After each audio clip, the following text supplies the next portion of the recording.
Thank you. And first of all, let me apologize for not being there in person. But I'm happy to have this opportunity to address to you in this somewhat distant and impersonal manner. I want to wish all of you a good set of discussions around the central topic of the progressive economy.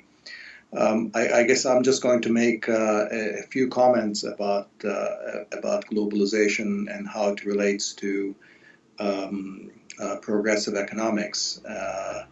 And I think one is two points that I would like to make is that one, globalization can be very much a progressive force. That I think it would be a mistake for progressive economists to be viewed as being opponents of globalization. But I think what we need to do is think about how we can shape globalization in a progressive direction, and I'll say a couple of things about that. And the other thing about sort of the economy or the economics part of it, that I think a progressive globalization is very much compatible with good economics. Again, it would be a mistake for people to get the sense that somehow there's a big tension between trying to fashion globalization in a more progressive direction in a way that responds to ordinary people's aspirations on the one hand, and sound, sensible mainstream economics on the other hand. I'm a strong believer that it is the cheerleaders of hyperglobalization who are doing the most damage to sensible economics, and I think so. The good economics is on our side. Getting back to the first question, I think we have to understand that the main problem that we're experiencing with globalization is, in some sense, that we've taken a good thing and we've moved it too far. I associate, loosely speaking, a shift from a more sensible globalization to a more sort of a kind of a hyper globalization in the early 1990s. And I think if there were two important markers, one was the creation of the World Trade Organization in 1995, which in many ways is an impressive feat of institutional engineering, but it also embodied a way of thinking about trade negotiations, which said increasingly that priorities became revising national regulations and national arrangements so that they could be least obstructive to trade. And on the international finance side, the efforts in the OECD and the European Union to essentially make full capital mobility, full openness to short-term capital flows and short-term finance as a norm, as something that all countries should strive to achieve. So I think the joint effect of those two changes and the mindset that they reflected was that essentially there was a perversion of priorities, that opening up markets, reducing barriers to international trade and international capital flows became an end in itself to which society had to adjust. And so policymakers, essentially, their response was, get on with it. We live in a global economy. We have to compete. We have no choice. This is what we have to do. And I think this is what gave globalization a very bad rep, because people sort of felt like, globalization isn't working for us. We have to work for globalization. And of course, that didn't make any sense. Now, I think both economically and politically, we need to find a way of achieving a better balance between international trade, international finance, and national autonomy, because that's largely because democracy, which is an overarching goal, should be an overarching goal, is still organized on the basis of the nation state. That's where democratic forces operate. And I think on the economics, it's quite clear that the countries that have done the best are not necessarily the countries that have simply turn their economies over to the global market. They've always pursued a mixed strategy of leveraging globalization for domestic economic transformation. Asian countries are, of course, the best examples of that. China is an interesting paradox because, of course, its growth, its high growth coincides with this area of hyperglobalization I've talked about.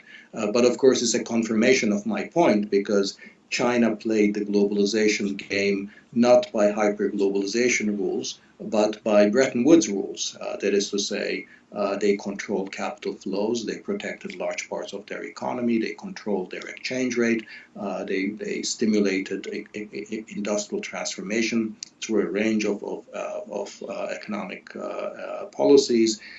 So in a way, China prospered precisely because it was operating under the Bretton Woods rules rather than the hyperglobalization rules. And I think the lesson is not that every country should follow China, and certainly China's political regime as a non-democracy is not something that we want to copy. But on the economic dimension, I think the experience of China, not only that, South Korea, Taiwan, Japan, all countries that have done extremely well in the post-war period are countries that have followed a mixed strategy of a domestic economic strategy that used and leveraged globalization but didn't simply succumb to globalization. I think there's a very similar story with respect to the political aspects of globalization. In particular, how can we sustain liberal democracies in a globalized age? And I think that perversion of priorities that I've mentioned before, where essentially national democracy was asked to work for globalization rather than the other way around, I think it's very important to redress that balance and to be very sure, to be very clear that the purpose of globalization is to enable democracies, liberal democracies in particular, to address the needs of their electorates. What that means, of course, is in a whole number of different areas. It means that the way that we talk about how our domestic policies operate is going to be very different. So, for example, if more progressive tax policies to reduce inequality are impeded by the mobility of corporations around the world, it should be that mobility that gives way, not our progressive tax policies or our redistributive agendas. If counter-cyclical fiscal and monetary policies are precluded by short-term capital flows, it is finance that should be deregulated, not countries' ability to manage their economies. If industrial policies to diversify economies are precluded by World Trade Organization rules, it should be the trade rules that are reformed, not necessarily put excessive constraints on the ability of governments to pursue productive policies. If domestic labor standards in the advanced countries are eroded due to international competition with countries where workers have very few rights, it is trade that should adjust and not our own domestic labor rules and our labor standards.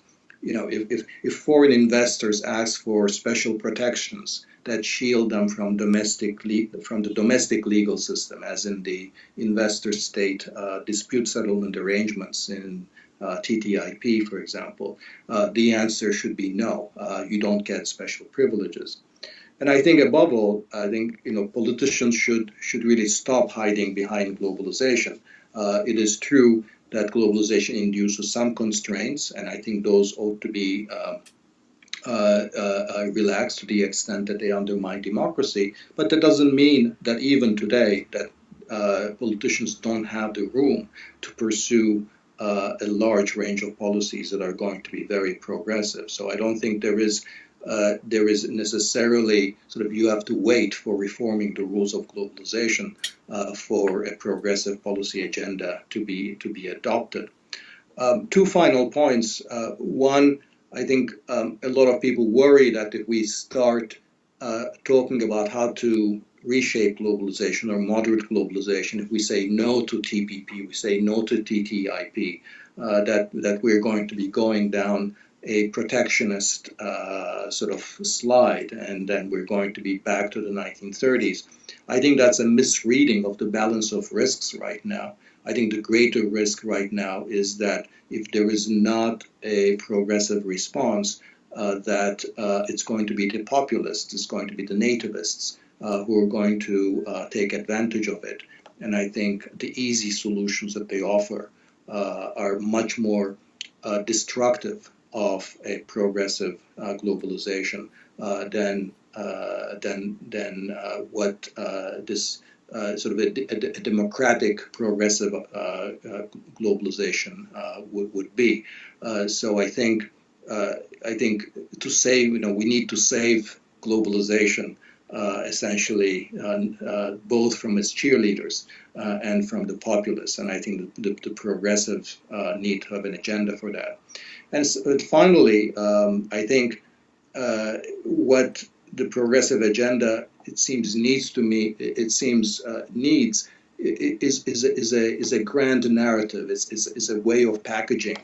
We have no shortage of ideas about what to do, from progressive tax policies to public investment in infrastructure to more better management of the business cycle, to policies that are employment friendly, of policies of social policies of inclusion. There are no individuals, there is no shortage of ideas out there. But what I think where the left and the progressive have failed is in putting together a marketable, a saleable, a compelling narrative that packages each one of these that one can push against the nativist or the extreme populist narratives of the far right. And I hope that that's what the progressives will be successful in doing. Thank you again for giving me an opportunity to address you, and I'm sorry I couldn't benefit from the discussions that you're going to have. And I look forward to hearing about the results.